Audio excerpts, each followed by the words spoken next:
নমস্কাৰ এই মুহূৰ্তত লৈ আহিছো এটা অতিকৈ জৰুৰী খবৰ সৰকাৰে আপোনাক দিব বিনামূলীয়াকৈ বিদ্যুৎ কিন্তু আপুনি কেনেকৈ কৰিব আবেদন বা আপোনাৰ কিমান টকা খৰচ হ'ব এই বিদ্যুৎ পাবলৈ হলে সবিশেষ জনাবলৈ চেষ্টা কৰিম এই মুহূৰ্তত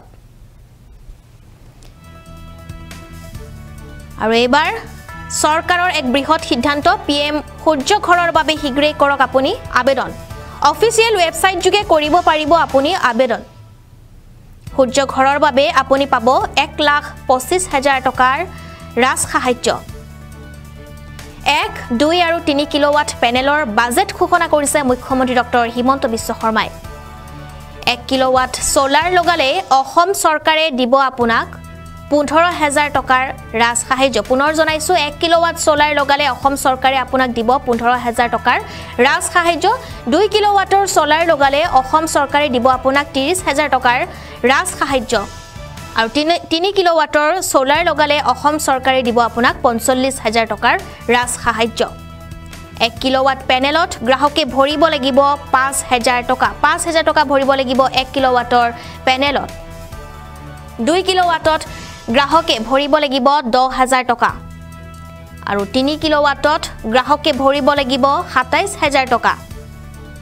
ইয়াৰ বাবে কোনো বন্ধকি নোহোৱাকৈ এছবিআইৰ পৰা ঋণ ল'ব পাৰিব আপুনি আবেদন কৰা লোকে পাব এই সুবিধা আমি জনাইছো এই মুহূৰ্তত এটা অতিকৈ বিশেষ খবৰ কিয়নো এবাৰ যেটো সৰকাৰৰ এক বৃহৎ সিদ্ধান্ত আৰু এই বৃহৎ সিদ্ধান্ত হৈছে যে আপুনি এতিয়া লাভ কৰিব বিনামূলীয়াকৈ বিদ্যুৎ আৰু বিনামূলীয়াকৈ বিদ্যুৎ পাবলৈ হলে আপুনি কেনেকৈ কৰিব আবেদন কিমান খৰচ হ'ব আপোনাৰ আমি সবিশেষ জনাই আছো বিনামূলীয়া বিদ্যুৎক লৈ মুখ্যমন্ত্ৰী ডক্টৰ হিমন্ত বিশ্ব শৰ্মাৰ যেটো এক বৃহৎ ঘোষণা আছিল প্ৰধানমন্ত্ৰী সূৰ্য আঁচনিৰ অধীনত আপুনি লাভ কৰিব বিনামূলীয়াকৈ বিদ্যুৎ প্ৰধানমন্ত্ৰী সূৰ্যৰ আঁচনিৰ অধীনত আপোনাক যেটো সংলিষ্ট কৰা হ'ব আৰু সেই বিদ্যুৎ আপুনি বিনামূলীয়াকৈ লাভ কৰিব পিএম সূৰ্য ঘৰৰ বিনামূলীয়া আঁচনিক লৈ মুখ্যমন্ত্ৰীৰ যেটো এক ডাঙৰ ঘোষণা কেন্দ্ৰীয় চৰকাৰ আৰু ৰাজ্য চৰকাৰে আপোনাক দিব ৰাজ সাহায্য কেন্দ্ৰীয় চৰকাৰে লগতে ৰাজ্য চৰকাৰে আপোনাক প্ৰদান কৰিব ৰাজ সাহায্য 1 কিলোৱাটৰ বাবে সৰ্বমুঠ খৰচ 50,000 টকা কেন্দ্ৰীয় চৰকাৰে আপোনাক দিব 30,000 টকা কেন্দ্ৰীয় চৰকাৰে আপোনাক যেটো প্ৰদান কৰিব 30,000 টকা ৰাজ্য চৰকাৰে আপোনাক দিব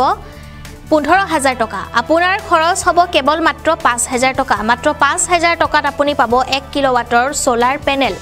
2 কিলোৱাটৰ বাবে সৰ্বমুঠ খৰচ হ'ব 1 লাখ টকা কেন্দ্ৰীয় চৰকাৰে আপোনাক দিব 60,000 টকা কেন্দ্ৰীয় চৰকাৰে যেটো আপোনাক 60,000 টকা দিব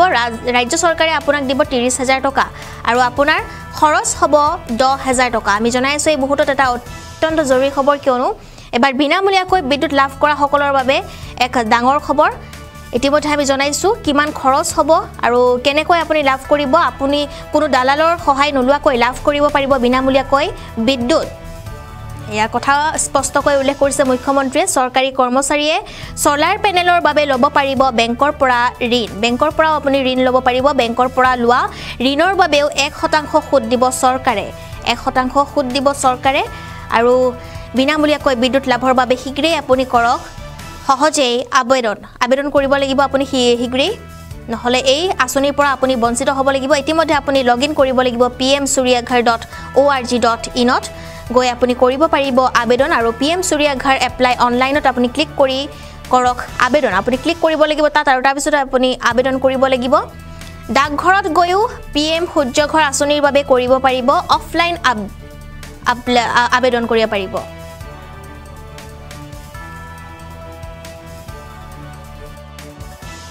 তথাপিতো 20,000 টকা ঘৰৰ পৰা যাব লাগে লাইটৰ বিল লৈ বিভিন্ন সময়ত মানুহৰ মাজত আলাপ আলোচনা চলি থাকে প্ৰধানমন্ত্ৰী নৰেন্দ্ৰ মোদী ডাঙৰীয়াই গুৱাহাটীলৈ যেতিয়া আহিছিল তেখেতে এটা ডাঙৰ কথা কৈছিল যে আমি যদি প্ৰত্যেকে ঘৰত 3 কিলোৱাটৰ এটা সোলাৰ পেনেল লগাই লওঁ তেতিয়ালে দুখীয়া আৰু নিম্ন মধ্যবিত্ত মানুহে ম্যাক্সিমাম 2 কিলোৱাট ইলেক্ট্ৰিচিটি ইউজ কৰে 1 কিলোৱাট তেওঁলোকে বিক্ৰী কৰিব পাৰিব আৰু কাক বিক্ৰী কৰিব পাৰিব চৰকাৰক বিক্ৰী কৰিব পাৰিব কিন্তু সোলাৰ পেনেলৰ দাম ইমানেই বেছি যে সাধাৰণ মানুহে এটো ব্যৱহাৰ কৰিব নোৱাৰে আৰু বৰ্তমান অসমত আমি দেখা পাইছো যে 3000 লোকৰ ঘৰতহে সোলাৰ পেনেল আছে আৰু সেই 3000 যাৰ ঘৰত সোলাৰ পেনেল আছে তেওঁলোকৰ লগত আমি কথা বতৰা পাতি দেখিছো যে তেওঁলোক খুবেই হ্যাপি কাৰণ তেওঁলোকৰ ঘৰত কোনো ইলেক্ট্ৰিচিটি বিল নাহে প্ৰধানমন্ত্ৰী ডাঙৰীয়াই এটা আঁচনি আনিছে PM সূৰ্য ঘৰ মুফ্ত বিজলী যোজনা তাৰমানে PM সূৰ্য ঘৰ আঁচনিৰ লগত যদি আপুনি থাকে আপোনাৰ বিজলী বিলটো মুফ্ত হলেই লগত 2 টকা আপুনি উপাৰ্জন কৰিব পাৰিব আৰু তেখেতে এই আঁচনিৰ বাবে ৭৫,০০০ কোটি টকা ভাৰতত আবণ্টন কৰিছে আৰু এই আঁচনিটোৰ জৰিয়তে 1 কিলোৱাটত ভাৰত চৰকাৰে 30,000 টকা সাহায্য আগবঢ়াব 2 কিলোৱাটত 60,000 আৰু 3 কিলোৱাটত ৭৬,000 এতিয়া যদি আপোনালোকে ম্যাথমেটিক্সটো চাই তেতিয়ালে দেখিব যে 1 কিলোৱাটত টোটাল যেটো বজাৰত দাম হয় 1 কিলোৱাটৰ হেতু হল 50,000 টকা ভাৰত চৰকাৰে সাবসিডি দিলে 30,000 টকা তথাপিতো 20,000 টকা ঘৰৰ পৰা যাব লাগিব গতিকে মধ্যবিত্ত পৰিয়াল বা দুখীয়া পৰিয়ালে তাত ৰিলাক্টেন্ট হ'ব সেই কাৰণে আজি আমি ঘোষণা কৰিছো যে ৰাজ্য চৰকাৰে 15,000 টকা সাবসিডি দিব তাৰমানে 1 কিলোৱাট যদি আমি ইলেক্ট্ৰিচিটি ঘৰত সোলাৰ পেনেল লগাও তাৰ খৰচ 45,000 টকা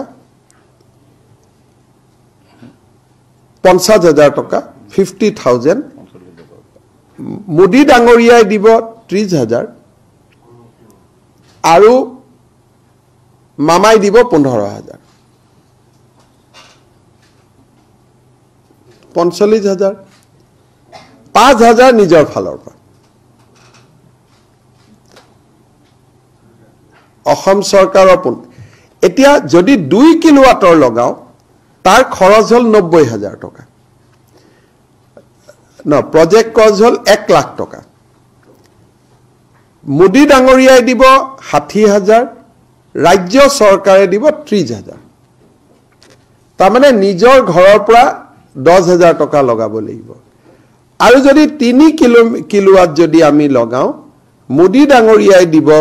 78,000 আমি দিম 45,000 তাৰমানে 1,50,000 টকা লাগে 3 কিলোৱাটত 1,25,000 টকা সাবসিডি হিচাপে পাব 25,000 টকা দিব লাগিব এতিয়া আমি এটা হিসাব কৰি চাইছো যেতিয়া এই 5,000 টকা আপুনি পকেটৰ পৰা দিব লাগিব যদি এবছৰ ঘৰৰ ইলেক্ট্ৰিচিটিৰ বিলটো নিদিয়ে 5,000 টকাটো উঠি গল যদি 2 কিলোৱাট লগাই 2 বছৰ ইলেক্ট্ৰিচিটি বিলটো উঠি যাব আৰু 3 কিলোৱাট লগালে 3 বছৰৰ ইলেক্ট্ৰিচিটি বিলত উঠি যাব অসম চৰকাৰে ষ্টেট বেংক অফ ইণ্ডিয়াৰ লগত কথা পাতিছে ৰাজ্য চৰকাৰৰ কৰ্মচাৰী সকলে আপোন ঘৰৰ দৰে ইয়াত বেংকৰ লোন লব পাৰিব আৰু বেংকৰ লোনত মৰ্টগেজ দিব নালাগে আৰু বেংকৰ যি ইন্টাৰেষ্ট হ'ব তাৰো 1% ৰাজ্য চৰকাৰে অতিৰিক্ত কৰি দিব মই আকৌ এবাৰ ভাল কৰি বুজাই দিছো যাতে আমি সকলোৱে বুজি পাওঁ এটা সোলাৰ পেনেল যদি 1 কিলোৱাটৰ ঘৰত লগাও তাত 50,000 লাগে 30,000 টকা নৰেন্দ্ৰ মোদী ডাঙৰীয়াই দিব 15,000 টকা ৰাজ্য চৰকাৰে দিব 2 কিলোৱাট লগালে 60,000 টকা মোদী ডাঙৰীয়াই দিব 30,000 টকা ৰাজ্য চৰকাৰে দিব 3 কিলোৱাট লাগিলে 78,000 টকা মোদী ডাঙৰীয়াই দিব ৰাজ্য চৰকাৰে 45,000 টকা দিব ফলত নিজে কিমান দিব লাগিব 1 কিলোৱাট লগালে 5,000 2 কিলোৱাট লগালে 10,000 3 কিলোৱাট ললে 27,000 সাধাৰণতে 2 কিলোৱাটত আমাৰ কামটো হৈ যায় জিৰো বিলৰ কাৰণে 3 কিলোৱাট মানে ব্যৱসায় কৰিব পাৰি তাৰমানে আমি ইলেক্ট্ৰিচিটি বোৰ্ডৰ পৰা পইচা ঘূৰাই পাম 1 কিলোৱাটত যেহেতু আমি ব্যৱসায় কৰিব নোৱাৰো 1 বছৰ ইলেক্ট্ৰিচিটি বিলত উঠি যাব 2 কিলোৱাটো আমি ব্যৱসায় কৰিব নোৱাৰো 1 বছৰৰ ইলেক্ট্ৰিচিটি বিলত ওলাই যাব 3 কিলোৱাটত আমি ব্যৱসায় কৰিব পাৰিম গতিকে ইলেক্ট্ৰিচিটি বিল মাফ হল আৰু 1 কিলোৱাটৰ দাম ৰাজ্য ইলেক্ট্ৰিচিটি বোৰ্ডৰ পৰা পালো 3 কিলোৱাট লগালে টকাটো 2 বছৰত উঠি যাব 2 কিলোৱাট লগালেও 2.5 বছৰত উঠি যাব 1 কিলোৱাট লগালে এবছৰত উঠি যাব ইলেক্ট্ৰিচিটি বিল নিদি এইটো হল সাধাৰণ জনতাৰ কাৰণে আছনি ফৰ দা নৰ্মেল সিটিজেন কিন্তু ৰাজ্য চৰকাৰ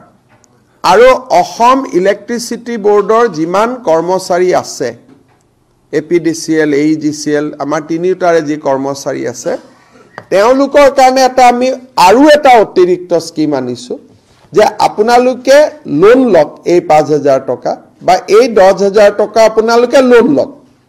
ঘৰৰ পৰা দিব নালাগে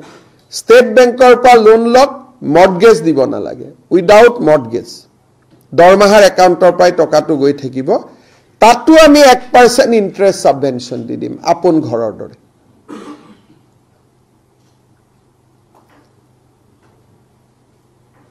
সাংবাদিকসকলকো আমি এটো সুবিধা দিম আপোনালোকে যদি ঘৰত সোলাৰ প্যানেল লগাই দিয়ে তেলে এই 5000 টকাটো আপোনালোকে দিব নালাগে ডিআইপিআৰ ডিপাৰ্টমেন্টে দি দিব আপোনালোকৰ কাৰণে আৰু এটা আমি অতিৰিক্ত পেকেজ দিছো যাতে আপোনালোকে ঘৰত তেতিয়া স্মাৰ্ট মিটাৰ কথা কৈ না থাকে আৰু ঘৰত নিজে নিজে ঘৰতে ইলেক্ট্ৰিচিটি বিল নাহিব তো এইটো এটা প্ৰধানমন্ত্ৰী সূৰ্য ঘৰ আঁচনি আপোনালোকে ইয়াত কেনেকৈ আবেদন কৰিব লাগে জানে যে পোষ্ট অফিচত গৈও আবেদন কৰিব পাৰে নহলে এটা পোৰ্টেল আছে https:/pmsuryaghar.gov.in অহাকালি ৰাতিপুৱা আমি টেলিভিছনতো গোটেই স্কিমটো দিম এডভাৰটাইজ আকাৰে আৰু বিজ্ঞাপনো দিম ৱেবসাইটৰ তাতে ডিটেইলছ পাই যাব আৰু পোষ্ট অফিচত ডাইৰেক্টলি আবেদনো কৰিব পাৰে